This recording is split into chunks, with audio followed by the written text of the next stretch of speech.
Hello everybody. I'm gonna make a little video. You see me posting all that stuff. So you saw me pray this morning, right? When you pray for people, you can deal with issues. I wasn't looking for any of those cases that you see me post, but I read news sites. When I read news sites and I see that, it upsets me. You know, that girl, today is June 8th, 2015, and I'm talking about those videos of that girl at the pool party in Texas.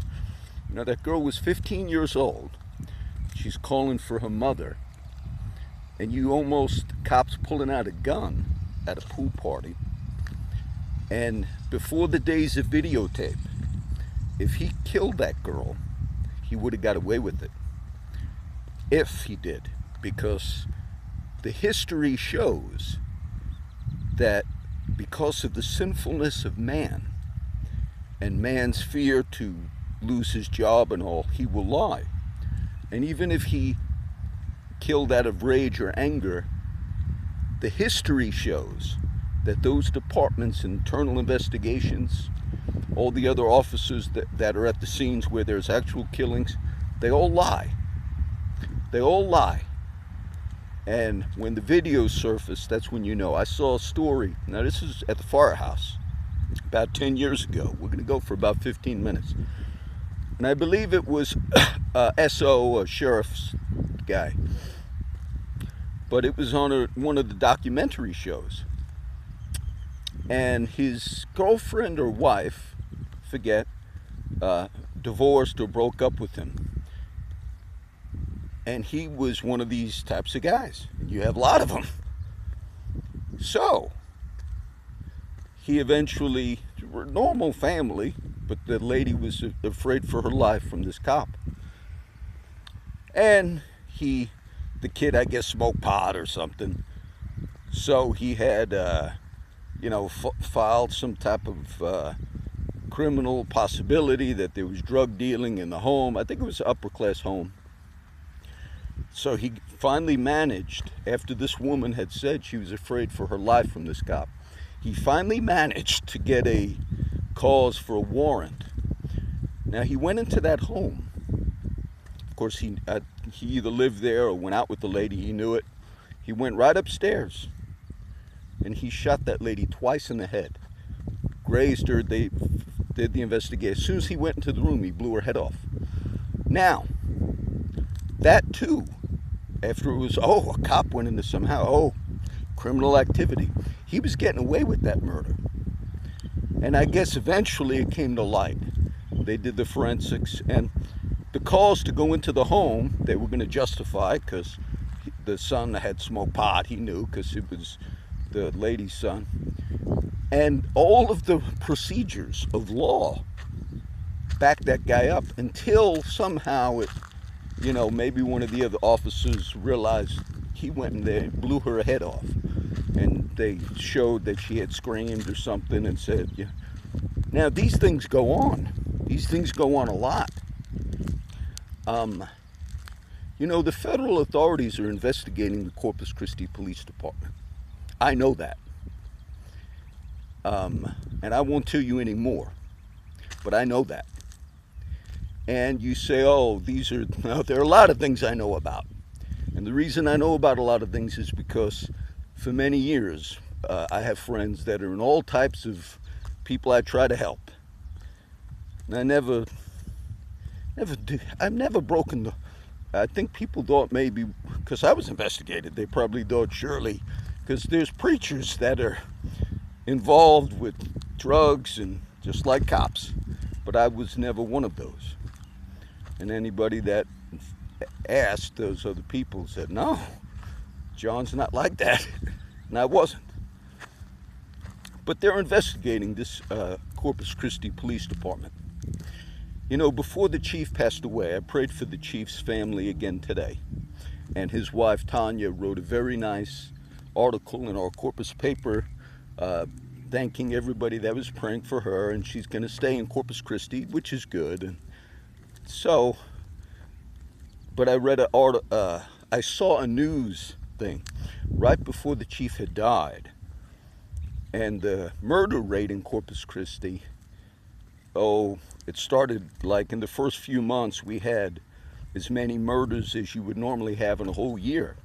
And one of the, I think it was KRS TV, but one of the local news ladies, it was a nice interview, but they brought up that they thought there might have been some problems. And that's how you measure, whether departments are having problems or not, if the murder rate's going up. And they asked him nicely, they had a few incidents. Some lady called 911 out at the island, and they never got nobody ever showed up. That made it to the news. They saw, when I first came to Corpus Christi, my daughter had a vehicle vandalized. And I've worked with cops my whole life. And this is not a criticism because of everything you see me ride on. But she had a Dodge Neon, and somebody painted stuff. It was ex-boyfriend, Bethany. I called the cops, and nobody showed up. Well, the kid worked at one of the stores in town, so I drove over there, and I called the cops again a few hours later. This is many years ago. Nobody showed up. I drove all the way to the CCPD, went into I might have been in uniform. I might have just got off of work that morning. And I had my phone. I went into the Corpus Christi Police Department. Could not find anybody. I called 911 again, the third time within a 5-6 hour period. I said, I cannot get a cop. Where are you, sir? I'm standing in your police department. I've been calling you for 6 hours. Finally, I could not get a cop. And some lady that was supposed to be at the desk came out. Oh, we'll have somebody. She's in the background. And I said, look, I'm trying to make a report on a vandalized thing. I told her there's a Bluff Glass, a place that's a business in Flower Bluff that does glass. And I was telling somebody, I said, I've never been in a city where you can call 911 and nobody comes. This is many years ago. And one of the guys, he worked for that glass company. He said, I know, we had a break-in at our glass company years ago, 20 years, maybe 15. He said, and we called, it was a break-in. No report, nobody showed. Showed me there was some problems going on. And that was before all the other things you see me write about. When you have an inherent structural problem, it's not going to be dealt with by having those people deal with it. I wasn't going to tell this, but I'll share just as much as I can. A while back, I had a few guys. I'm sober. I don't drink. Don't do nothing. And I had a few guys, the guys I work with, we were going to go to the beach because I started once a week. We'd go out there just like when I was doing the meetings. And I was heading out to the island. The cop group that's in charge there is the guy I talk about a lot. I think it's called Robin Hood. But they cover the island and where I live, Flower Bluff. And so I was driving out there, and I had about 3 of the guys, street guys, and I told them, you don't drink in the vehicle or nothing like that. But there was a lady working for the beach patrol, an older lady, and in one of the beach patrol vehicles. And as soon as she seen me heading out there, she turned around. Of course, there was nothing illegal, but as she's following me, and as soon as I got to the beach part where you see me a lot, she doesn't get in front of my vehicle or nothing. And I stopped real briefly because one of the guys was going to get off at that spot, and then we were going to go to Bob Hall and swim. I gave one of the guys a ride out there. I forget, it was just to drop him off. And trying to think of his name, but he was camping out at the island. So when we stopped, she's right behind me, and she looks at me like suspicious. And she says, do you have a beach sticker? Which I did. You put a beach sticker on your vehicle. Of course, you don't pull somebody over, don't look at it, and that officer called that lady. He's watching me. We have reason to believe he's being investigated. But more than likely he said, oh, lied. We got a guy that looks like he's drunk heading out there. When you have cops that are involved in every illegal activity under the sun, and from sunup to sunset, everything that they have access to, whether, oh, this is suspicious, that's criminal activity. And I have not given you the big things because I can't. But when you have structural problems like that, they will never be redressed by having those same people look at those problems. I posted that Psalms 109, and I gave you how I read it, came along with my normal reading. One of the scriptures says, the land will be filled with dead bodies. Do you know the city of Corpus Christi, the news, things I read every day, they don't report the murder rate no more. They start saying the latest murder. Why? Because the murder rate has skyrocketed. That's why. And when they did that interview with Chief Simpson before he passed away, at that point they were like, it's already, I forget what it was, 6 murders already at that stage. But I think they're not reporting it because why are you getting murders left? One of the cops, I was at the mission a few months ago, and they called a cop on, guys there. And I was just hanging with those guys. But one of the street guys said, oh, officer, talking to him. And one of the guys, senior guys, said, everybody's retiring, but there's going to be like an exodus of the older guys, and I noticed they're looking to hire. If you don't deal with if you allow certain things to go on for a long time, these cases upset me because they're embedded within, it's not just one department or one place.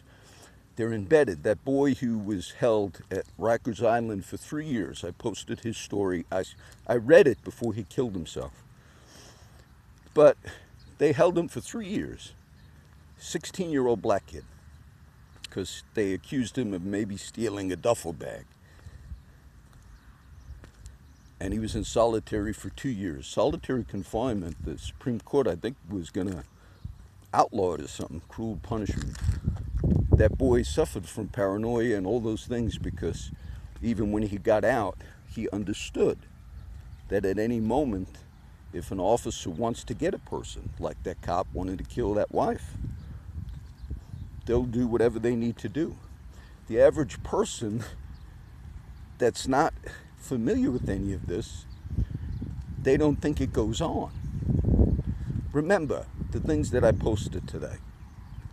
Many of these public killings and all, they all lied. They all lied before these videos surfaced. So if you're having untold murders and killings and all the other cops are lying in the official statements, internal investigation, that's corruption. But it's not just isolated. It's across the country. So I posted, federal authorities got to take over. There come times when you have, and I listen to left and right wing. I read left and right wing sides, left and right wing radio and so forth. And if you listen to the conservative view, many, some I even heard on Fox saying, the policing, that's why you have the Baltimore murders went up because the cops are afraid to do their job. Maybe that's so. But you have to address the problem. And I don't think they can address it. Today, I'm mad today. I'm mad. And I had a friend of mine a few months, maybe about 3 months ago. And I can tell this because he said it on his own. There was a lady in Flower Bluff that was just mingling. Sort of like maybe you would think she was just a street lady or there for the food at one of the things. She was asking questions. And she talked to my friend. She was a federal agent asking questions. So when you see that there's things going on in local departments, you say, how do you know that somebody might have called somebody? Because somebody's being investigated. That's how I know. And people think these are jokes. John, look, I prayed this morning. And yes, I am tired because I said I was tired. You never lie. if you have an actual thing that people tell you over many years, legal activity, whether it's cops involved with drug things and all types of things, you never lie, but you document. And then if you can, you get sworn statements. How do you get sworn? You write it out, you go to a notary, they show identification, you say, you sure this happened? Did this happen in a police vehicle? Did this act happen here? And you send them off. You send Attorney General of the United States, now is the woman, Loretta Lynch, I guess. But you send them off. You send hundreds of things off if you have to. You don't take justice into your own hands, but you recognize when you see things going on for a long period of time. I'm going to post this in a little while and continue this day, okay?